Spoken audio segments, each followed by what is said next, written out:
You are standing in the middle of the kitchen, or maybe you're sitting in the car. It doesn't matter where you are. What matters is the script that's playing out. It's a script you've memorized because you've acted in this scene 1,000 times before. They just said something designed to hurt you. Maybe it was a subtle dig about your career. Maybe it was a comparison to an ex. Maybe it was a flat-out lie about something you did. In the past, in the version of your life that existed until about 5 minutes ago, you know exactly what you would have done. You would have launched into the defense. You would have pulled up the receipts. Your voice would have gone up an octave, tight with the desperate need to be understood. You would have explained, again, why that hurts you. You would have begged them to see your perspective. You would have poured your energy into the black hole of their indifference, hoping that if you just explained it well enough, this time they would get it. But this time, something strange happens. You look at them, and you feel nothing. No surge of adrenaline. No panic in your chest. No desperate need to set the record straight. You just look at them. You see their mouth moving. You hear the words that are supposed to trigger your meltdown, and you simply don't care. You don't frown. You don't cry. You don't yell. You just look at them with the mild curiosity you might have for a bug crawling across the sidewalk. And then, you turn back to your coffee. You pick up your phone. You walk out of the room. Not in a huff. Not slamming the door. You just walk away because there is nothing left to say. And that is the moment everything changes. That silence. That absence of a reaction. That is the sound of you becoming so detached it terrifies them. You need to understand what just happened in that room. You didn't just stop arguing. You broke the machine. For months, maybe years, this dynamic has run on a fuel source, your emotion. They push a button. You react. They pull a lever. You spiral. It's a predictable, comfortable machine for them. It confirms that they are the center of your universe. Even if you're screaming at them, you are focusing on them. Your anger is still a form of worship because it means they matter enough to ruin your day. But when you detach, you cut the fuel line. Pause and visualize their face in that moment. Really look at it. It's not anger you see. It's confusion. It's a glitch in the matrix. They threw the spear, and it went right through you like you were made of smoke. They expected resistance, and they hit thin air. This is terrifying to a person who relies on your emotional labor to feel powerful. They are suddenly punching in the dark. This isn't the silent treatment. Let's get that straight right now. The silent treatment is a manipulation tactic. It's an act of aggression where you are pretending not to care to get a reaction. You are seething inside, waiting for them to apologize. That is weak. That is still engagement. Real detachment is different. Real detachment isn't a tactic. It's a biological shift. It's the realization that the cost of engaging with them is too high for your bank account to handle anymore. It is a genuine, bone-deep exhaustion that morphs into liberation. You aren't trying to punish them. You just have nothing left to give. Think about the text messages. You know the pattern. They leave you on read for 6 hours. The old you would have sent a follow-up. Did you get this? Are you mad? Hello. You would have stared at the phone, your cortisol spiking, checking their online status, constructing stories in your head about who they're with. You were a slave to the 3 dancing dots. Now, you send the text. They don't reply, and you put the phone down. You go to the gym. You work on your business. You read a book. You fall asleep. You don't check. You don't double text. You don't worry. Why? Because you have reached a point of indifference that is more powerful than any argument you could ever win. You have accepted the reality of who they are, instead of fighting for the potential of who they could be. And this is where the terror sets in for them. When you stop asking, "Why are you treating me this way?" you are silently saying, I no longer care why. When you stop trying to prove your worth, you are silently saying your opinion of me is irrelevant. When you stop fighting for the relationship, you are silently saying, I am prepared to walk away. There is nothing more terrifying to a manipulator, a narcissist, or a toxic partner than a victim who has realized they have legs. They rely on your belief that you need them. They rely on your fear of loss. But when you detach, you are showing them that you have already accepted the loss. You have grieved the relationship while you are still in it. You are a ghost in their house. They try to escalate. Watch for this. When the silence hits, they will try to ramp up the volume. They will say the most hurtful thing they can think of, just to see if the old you is still in there somewhere. They are banging on the glass, trying to get the animal to move. You're being cold. You don't even care about us. You've changed. Your answer? A shrug. A calm okay. A simple, if that's how you feel. It drives them insane. Because they can't fight, okay. They can't manipulate, if that's how you feel. You are giving them nothing to grab onto. You have become Teflon. You have become smoke. This is the foundation. This is Act I of your new life. You haven't done the work yet. You haven't built the empire yet. You haven't achieved the glow-up yet. All you have done is stop the bleeding. All you have done is stop handing them the knife. You have reclaimed your nervous system. For the first time in a long time, your heart rate is slow. Your hands are steady. The fog is lifting. And as you look at them, really look at them, stripped of your projection of who you wanted them to be, you realize they look smaller. They look regular. They look manageable. You aren't scared of losing them anymore. And that is exactly why they are suddenly, desperately, terrified of losing you. Let's be honest. Let's be brutally, painfully honest about who you used to be. You need to look at the old you in the mirror before you can fully inhabit this new skin. The old you was predictable. The old you was a safe bet. The old you was an open book written in a font so large they could read your insecurities from across the room. Think about the text messages you used to send. You know the ones. The walls of text. The essays.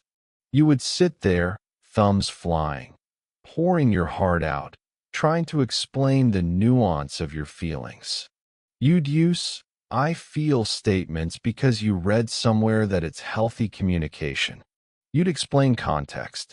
You'd apologize for things that weren't even your fault just to soften the blow of standing up for yourself. I just want us to understand each other. I'm not trying to fight. I just want you to see where I'm coming from. Please, can we just talk about this? And what did you get in return? Kay, you're crazy. I'm not reading all that. The old you was an endless source of supply. You were an emotional vending machine. All they had to do was kick you, and validation would fall out. Even if that validation came in the form of you crying or yelling, it was still attention. It was still proof that they controlled your emotional state. You were tethered to them. If they moved left, you dragged left. If they moved right, you dragged right. You had no gravity of your own. Now, enter the ghost. The ghost is who you are becoming. This isn't about disappearing physically. That's easy. Anyone can block a number. This is about disappearing emotionally while you are still standing right in front of them. This is the shift that terrifies them. They come home expecting the old you. They expect the questions. Where were you? Who were you with? Why didn't you call? They have their lies ready. They have their deflection tactics loaded in the chamber. They are ready for the fight. They are excited for the fight because the fight proves they matter. But the ghost doesn't ask. The ghost is sitting on the couch, reading. The ghost looks up, says, "Hey," and goes back to reading. There is no interrogation. There is no suspicion. There is no anxiety. Watch what happens to them. They will literally pause. They don't know what to do with the lies they prepared. It's like showing up to a sword fight and finding out your opponent didn't even bring a weapon because they don't consider you a threat. They might try to provoke you. They might drop a hint that they were with someone else, or that they did something shady. The old you would have taken the bait. The old you would have spiraled into detective mode. The ghost just nods. Cool. And then asks what they want for dinner. This isn't suppression. You aren't biting your tongue and bleeding internally. You have simply realized that their behavior is a reflection of them, not you. The old you took everything personally. The ghost takes nothing personally because the ghost understands that this person is acting out a script that has nothing to do with your worth. The vacuum this creates is powerful. Nature abhors a vacuum. In physics, if you remove the air from a space, matter rushes in to fill it. In relationships, if you remove your desperate pursuit, their anxiety rushes in to fill the space. For years, you did the heavy lifting. You carried the conversation. You carried the emotional labor. You carried the worry. You were holding up both ends of the bridge. When you become the ghost, you drop your end of the bridge. And for the first time, they feel the weight of the relationship crashing down. They have to scramble to pick it up. They have to wonder, wait, if they aren't chasing me, does that mean they're going somewhere else? The old you was so afraid of losing them that you guaranteed they would never respect you. The ghost is so okay with losing them that they are forced to respect you. You have become a mirror. By offering no reaction, you force them to sit with their own behavior. There is no noise to distract them. There is no drama to hide behind. There is just them, acting like a child, and you, watching them like an adult. This is the transition. You are killing the version of yourself that needed their approval to survive. You are burying the version of yourself that apologized for taking up space. You are haunting your own relationship, present in body but sovereign in spirit. And nothing scares a controller more than something they can't touch. They reach out to grab your strings, to pull you into the dance, and their hands pass right through you. You are there, but you are gone. You need a framework for this. You need to understand the mechanics of why this works, not just that it works. Because when you understand the engine, you can drive the car without crashing. The core principle here comes from a sociological concept called the principle of least interest. It was coined by sociologist Willard Waller in 1938. The principle is simple, brutal, and universally true. In any relationship, the person who cares the least has the most power. Read that again. It's not fair. It's not romantic. It's not what Disney movies taught you. But it is the physics of human interaction. For years, you have been on the wrong side of this equation. You cared the most. You were the one checking the phone. You were the one planning the dates. You were the one initiating the talks. You were the one compromising your boundaries to keep the peace. By doing so, you handed all the leverage to them. You signaled, with every desperate text and every tearful plea, I need you more than you need me. And when someone knows you need them more than they need you, they will extract a tax. They will tax your sanity. They will tax your self-esteem. They will tax your happiness. Because they can. Because the market value of your presence dropped to zero because you were giving it away for free.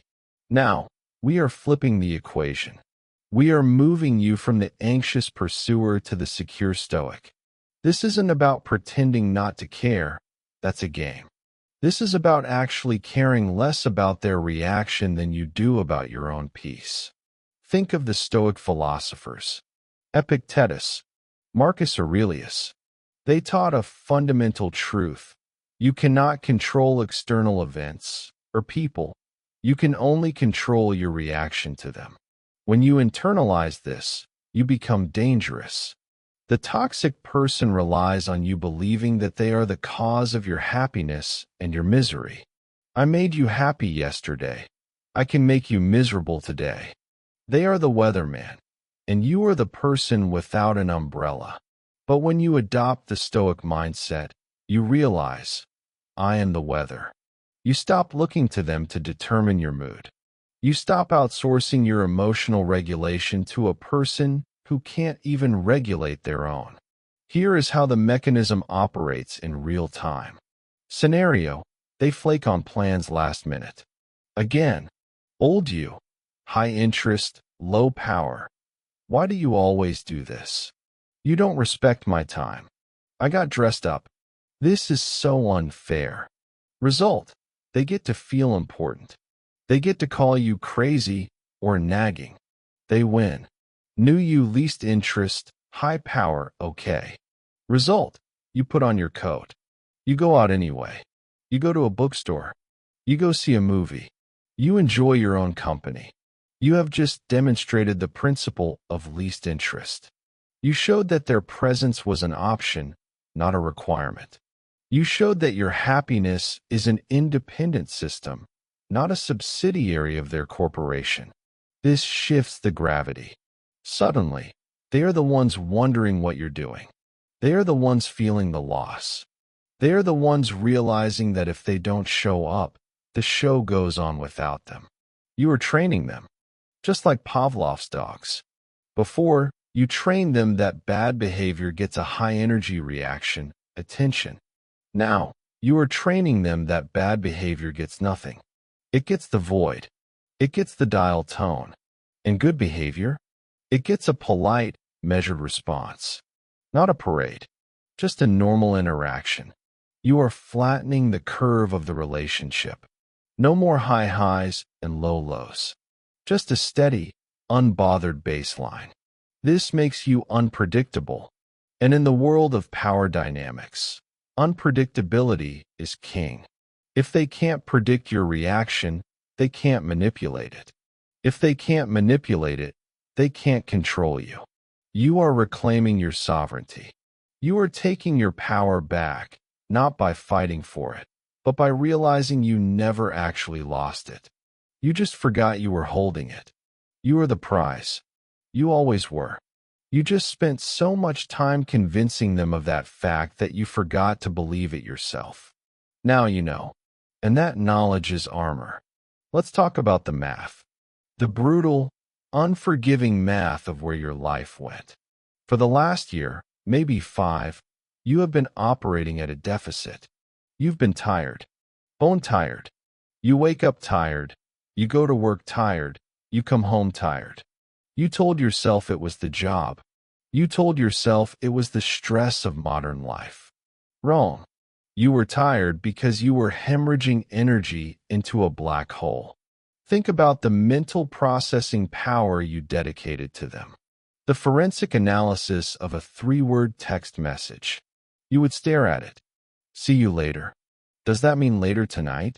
Later this week? Later in life? Why no emoji? Why the period? You would call a friend. You would spend 45 minutes dissecting the tone of a digital phantom. That is energy. That is caloric burn. That is brain glucose being incinerated on a problem that doesn't exist. Think about the arguments in the shower. You know the ones. You're washing your hair, but in your head, you are delivering the perfect closing statement. To an argument you had 3 days ago, you are reliving the hurt. You are spiking your own cortisol, making your heart race, all while standing alone in a tiled box. You were bankrupting yourself to keep them rich in attention. Now, in Act V, we stop the bleeding. And something miraculous happens. The energy reclaim. When you detach, you aren't just cutting them off. You are capping the leak. Suddenly, you have a surplus. You have hours of time and gigawatts of mental energy that have nowhere to go. So where does it go? It goes into the machine of you. The first thing you notice is the silence in your head. The loops stop. The constant background hum of, "Are we okay? Are they mad? What did I do?" vanishes. And in that silence, you start to move. You take that obsessive energy, The same intensity you used to stalk their Instagram following list, and you point it at your body. You go to the gym, not to get a revenge body. That's still about them. You go because you have to burn off this surplus power. You lift something heavy. You run until your lungs burn. And for the first time, the pain is physical, not emotional. It is a clean pain. It is a pain that builds muscle, not a pain that destroys your soul. You look in the mirror after 3 weeks, and you look different. Not just fit. You look present. Your eyes are clear. The puffiness from the crying and the cortisol bloat is gone. You take that analytical energy, the brain power you use to decipher their mixed signals, and you point it at your bank account. You point it at your career. You used to spend 4 hours a night managing their emotions. Now you spend 4 hours a night learning a skill, building a side hustle, reading. Do the math. 4 hours a day is 28 hours a week. That is a part-time job. You were working a part-time job as their unpaid therapist and emotional punching bag. Now you quit, and you are investing those hours into your own equity. This is the physiological shift. You sleep differently. The old. You stared at the ceiling at 2 a.m., waiting for a text that would allow you to rest. The new you hits the pillow and is out cold. You sleep the deep, restorative sleep of the unbothered. You wake up before your alarm, not with a pit in your stomach, but with a strange sensation you haven't felt in years: ambition. And here's the kicker. Here is the part that drives them absolutely wild. They can see it. Energy is visible. When you were draining yourself for them, you looked gray. You looked diminished. You vibrated at a frequency of desperation. Now you glow. You walk into the room, and you take up space. You aren't slumped over. You aren't checking your phone every 30 seconds. You are vibrant. You are full. They see this, and they don't just feel rejected. They feel robbed. They look at your new energy, your new focus, your new physique, and they think, that was mine. That energy used to belong to me. They are right. It did. But they squandered it. They used your energy to fuel their ego games. So you repossessed it. You didn't just walk away. You took your life force with you. And now, you are using it to build a life so big, so full, and so rich that they couldn't fit in it even if you invited them back. You are not just surviving the breakup or the distance. You are feasting on the surplus. This is the lonely part. This is the part nobody puts in the movie montage because it isn't flashy. It isn't sexy. It's quiet. It's dark. And it's absolutely necessary. Welcome to the incubator. When you first detach, there is a rush of adrenaline. You feel powerful. You feel the energy reclaim we just talked about. But then, the adrenaline fades. The silence sets in, and you are left alone in a room with the one person you've been avoiding for years. Yourself. This is Act 6. This is where most people fail. They feel the void left by the toxic person, and they panic. They download a dating app. They text an ex. They start binge-watching shows to drown out the quiet. They try to fill the hole with new noise. Don't do that. You must stay in the incubator. You must treat this isolation not as a prison, but as a laboratory, a clean room, a sterile environment where you are building the prototype of the new you. The incubator phase is about radical, aggressive selfishness. For years, your identity was a hybrid. It was you plus them. You compromised your tastes. You stopped listening to your music because they hated it. You stopped seeing your friends because they got jealous. You stopped wearing certain clothes because they made a comment. You were a bonsai tree, clipped and wired to fit into their tiny pot. Now, you break the pot, and you have to remember how to grow wild again. It starts with the small things, the micro-rebellions. You cook the food you like, the stuff they hated. You watch the weird documentary they would have made fun of. You go for a walk at 6 a.m. because you want to, not because you're escaping an argument. You are remapping your own desires. You are asking yourself a question you haven't asked in years. What do I actually want? Not what keeps the peace. Not what makes me good. What do I want? This phase is protected time. You go dark. You don't post your progress on social media. This is crucial. If you post a gym selfie with the caption, "Focusing on me," you are still performing. You are still looking for their view, their like, their reaction. You are still living for an audience. In the incubator, there is no audience. You work in the dark. You read the books on psychology, on finance, on philosophy. You journal until your hand cramps, vomiting out the poison of the last few years so it doesn't rot inside you. You sit in the discomfort of a Friday night with no plans, and you learn to be okay with it. You learn that being alone is not the same as being lonely. Being alone is a state of being. Being lonely is a state of mind. In the incubator, you learn to enjoy your own company so much that you raise the price of admission to your life. You are building a fortress. You are reinforcing your boundaries. You are installing a new operating system that has a firewall against manipulation. And while you are in here, growing, learning, and hardening, they are out there, spinning. They are wondering where you went. Not just physically, but psychically. Why aren't they posting sad quotes? Why aren't they trying to make me jealous? Why is there just silence? The silence of the incubator is louder than any scream.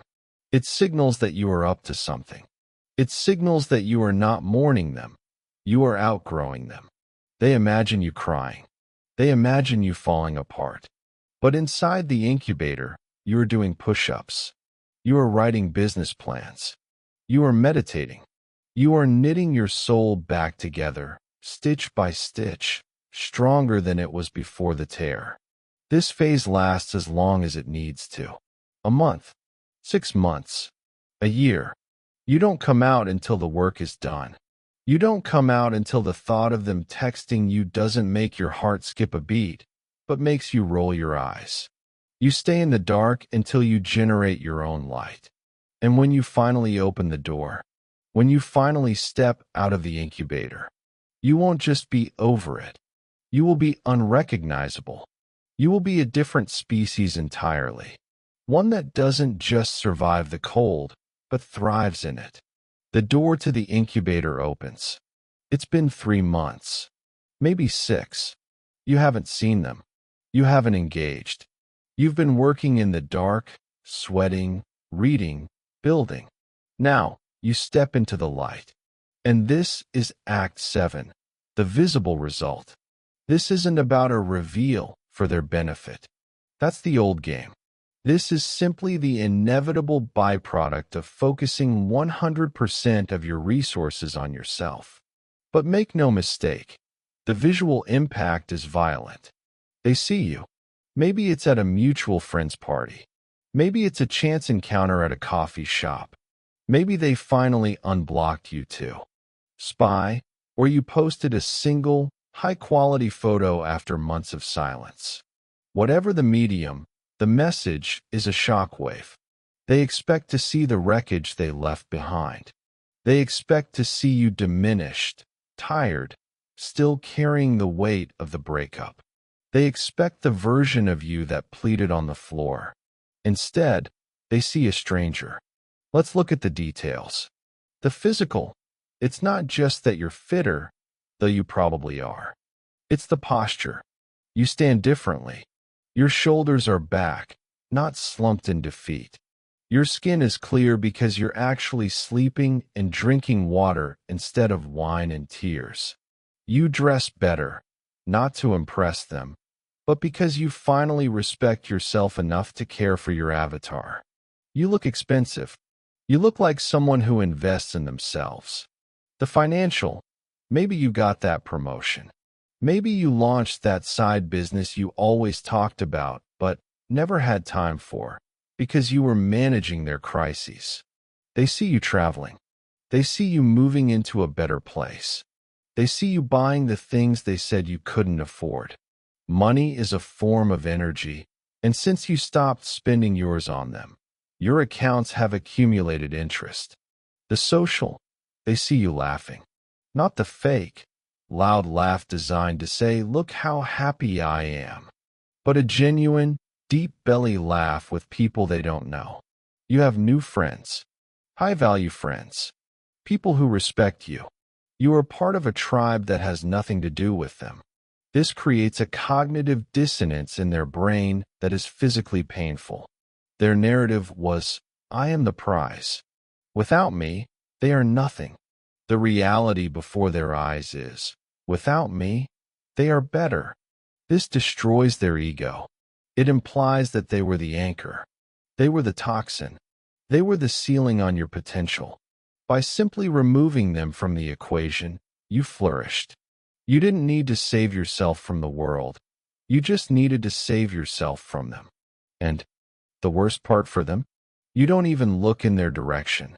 If you see them, you offer a polite nod. A brief, "Hey, hope you're good." And you keep moving.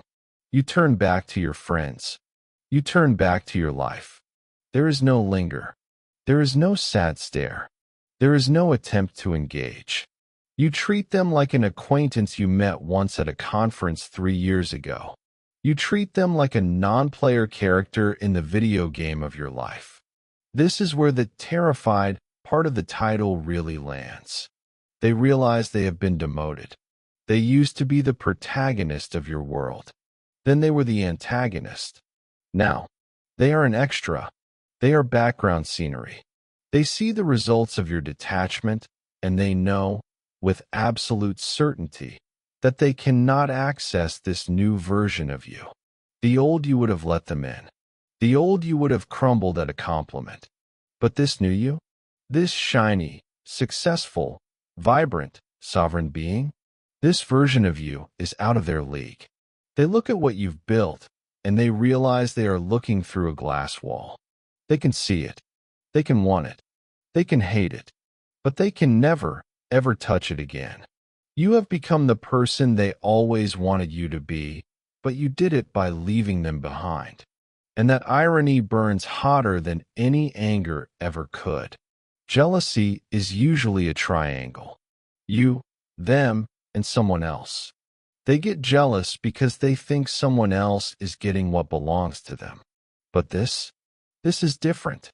This is a far darker, far more corrosive form of jealousy. They aren't jealous of a new partner. They aren't jealous of a new lover. They are jealous of you.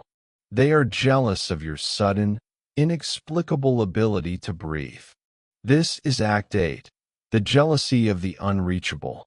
See, when you were together, there was a dynamic you didn't see, but they relied on.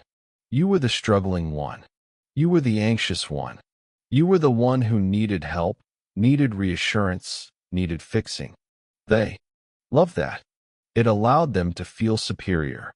They could look down at your chaos they often created, and feel like the stable one. They were the anchor, and you were the ship tossing in the storm. But now, the storm has stopped. They look at your life, and they see something that contradicts their entire worldview. You are happy. Not fake happy for Instagram. Deeply, quietly, genuinely happy. And this burns them. It burns them because it forces them to confront the simple, mathematical reality of the situation. You plus them equals misery. You, them equals joy. Do the math. There is only one variable that changed. The variable was them. They realize, with a sinking feeling of dread, that they weren't the anchor holding you safe. They were the anchor dragging you under. They were the dead weight. And the moment you cut the chain, you didn't drift away. You floated up. You ascended. This is why they hate your new hobbies. Remember that painting class you wanted to take, and they said it was a waste of money? You're taking it now. Remember that trip you wanted to plan, and they said it was too much hassle? You're there now. Remember how you wanted to spend Sunday mornings just reading and drinking coffee, and they always found a way to start a fight at 9 a.m.? Now, your Sunday mornings are silent, holy, and peaceful. They see this peace, and it feels like an insult. Your joy is a direct indictment of their character. Every smile you smile without them is evidence that they were the problem. And here is the unreachable part. In the past, when they saw you getting too happy or too independent, they would sabotage it. You know they did. They would pick a fight right before your big interview. They would make a snide comment right before you went out with friends. They would get sick on your birthday. They had a remote control for your mood. If you got too high, they hit the down button. But now, they are mashing the buttons, and nothing is happening. They can't ruin your morning because they aren't in your house. They can't ruin your confidence because you blocked their number. They can't ruin your vibe because you no longer value their opinion. You are unreachable. You have moved to a frequency they cannot tune into. You are living in a fortress of solitude that has turned into a palace of peace. This drives them to madness. You see, they operate on a low vibration: fear, control, anger, scarcity. You used to live there with them. But you have moved up to a vibration of abundance, freedom, and calm. They can't reach up there. They are like a crab in a bucket, reaching up to pull you back down. But their claws are snapping at empty air. You are already gone. And deep down, beneath their anger, beneath their narcissism, they feel a terrible envy. They envy your freedom. They envy your ability to change. They envy the fact that you can be happy alone, while they are terrified of their own company. They realize that you have something they will never have: sovereignty. You own yourself. You own your time. You own your mind. They are slaves to their need for validation, slaves to their need for control. They are trapped in their own cycle of toxicity, doomed to repeat it with the next person and the next and the next. But you escaped. They look at you, and they don't just see an ex. They see a person who survived the crash and learned to fly. And nothing makes a person stuck on the ground hate you more than seeing you embrace the sky. Let them watch. Let them burn with the jealousy of the grounded. You have clouds to touch. The silence has done its work. The improvements are visible. The jealousy is simmering. Now comes the test. This is Act 9, the trap of re-engagement. In the world of narcissistic abuse recovery, this is called the Hoover, named after the vacuum cleaner, because they will try to suck you back in. It is inevitable. It is a law of physics. When the supply is truly gone, when the terror of irrelevance peaks, they will make one final, desperate play to see if the buttons still work. It won't look like an attack. If they attacked you now, they know you just blocked them. No, it will look like everything you ever wanted. It will start with a ping. I miss you. I've been thinking a lot about what you said. I found that book you were looking for. Can we just grab coffee? I want to apologize. The apology. The Holy Grail. The thing you spent years begging for. The thing you screamed for in the kitchen while they stared at you with dead eyes. Now, suddenly, they are offering it on a silver platter. I know I messed up. I'm going to therapy. I realize now how special you are. Your heart will jump. It's a reflex. Muscle memory. The old you is still in there, buried deep, and it hears the key in the lock. It whispers, maybe they changed.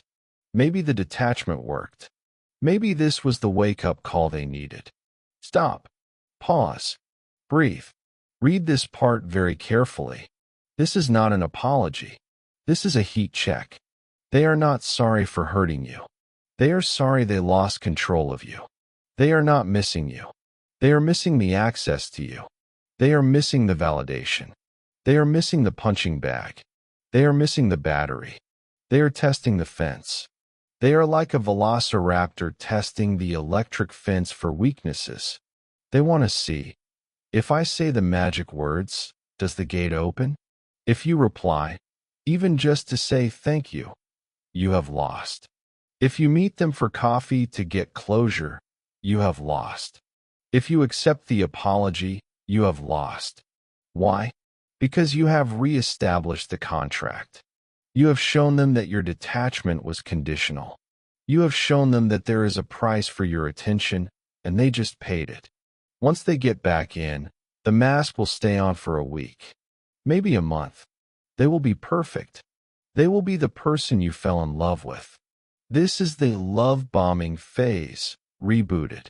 But as soon as they feel secure, as soon as they see you relax, as soon as they see the old you start to emerge, the trap snaps shut. The devaluing starts. The subtle digs. The cold shoulder. And suddenly, you are right back in the kitchen, screaming to be heard, wondering how you got here again. Only this time, it's worse. Because you knew. You escaped, and you walked back into the cage. The shame of that will break you. So, what does the detached master do in Act 9? You see the text. I miss you. Can we talk? You feel the spike of adrenaline. You acknowledge it. Hello, old feeling. And then, you do nothing. You don't reply. You don't block, unless you have to for safety. You don't screenshot it to send to friends. That's giving it energy. You look at it. You realize it is a lie wrapped in a memory. And you swipe it away. Or, if you must respond, co-parenting, business, you gray rock them. Thanks, but I'm not interested in meeting up. Keep communication to child/business only. The power of rejecting the apology is the ultimate final blow.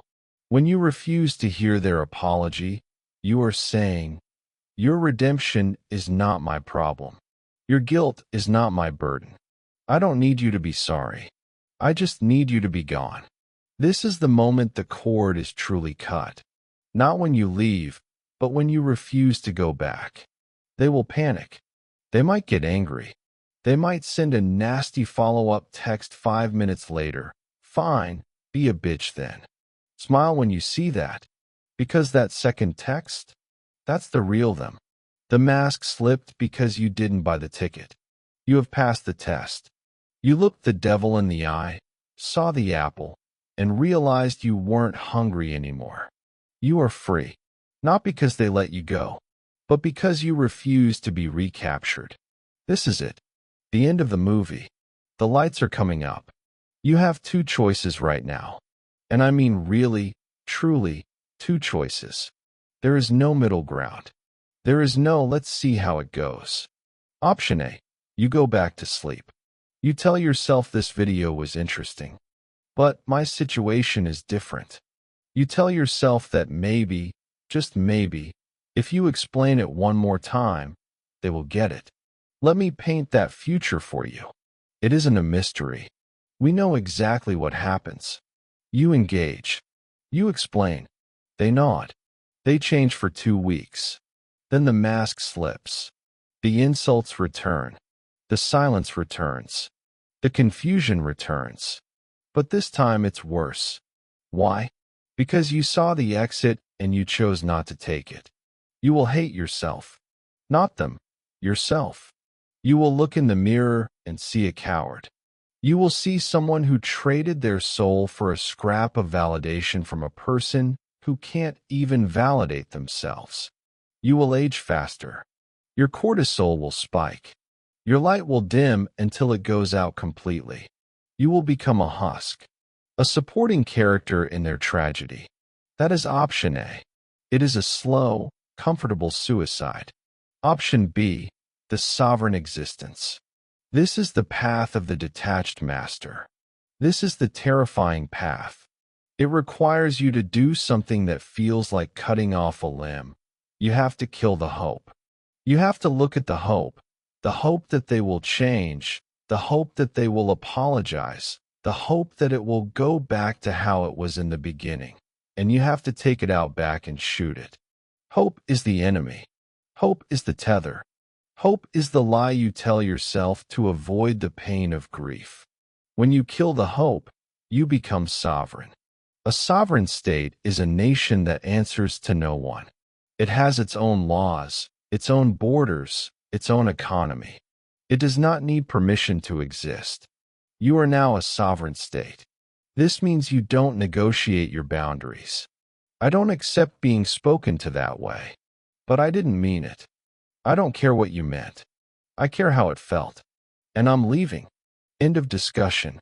No argument. No trial. Just the enforcement of law. This is what terrifies them. They are used to people who can be bought. Bought with a compliment. Bought with a sob story. Bought with a promise of a future that never arrives. But a sovereign person cannot be bought because they already own everything they need. You have your own approval. You have your own money. You have your own peace. What can they possibly offer you? Chaos. No thanks. Inconsistency. Pass. Mediocre love. You can do better by yourself. You have become expensive. Your price has gone up, and they can no longer afford you. This is the final, uncomfortable truth. You are the one who decides how you are treated. For years, you decided that you were worth scraps. You taught them to treat you like a discount item in the bargain bin. You let them haggle over your worth. Now, you are closing the store. You are taking yourself off the market. You are rebranding. You are realizing that the only relationship that is guaranteed to last a lifetime is the one you have with the person in the mirror. So, look at that person. Really look at them. They have been waiting for you to save them. They have been screaming for you to detach. They have been begging you to stop handing the knife to the person who keeps cutting you. Listen to them. Pick up your phone. Delete the number. Unfollow the account. Throw away the hoodie they left at your house. Do it now. Not tomorrow. Now. Stand up. Straighten your spine. Take a deep breath. Feel the space around you. That is your space. Feel the silence in your head. That is your peace. You are not cold. You are not cruel. You are simply unavailable for anything that does not respect you. Walk away. And here is the most important part. The part that seals the deal. The part that makes you a legend in your own life. Don't look back. Let them scream. Let them panic. Let them realize what they lost. It doesn't matter anymore. Because you are already gone. You are detached. You are terrifying. And you are finally free. The end.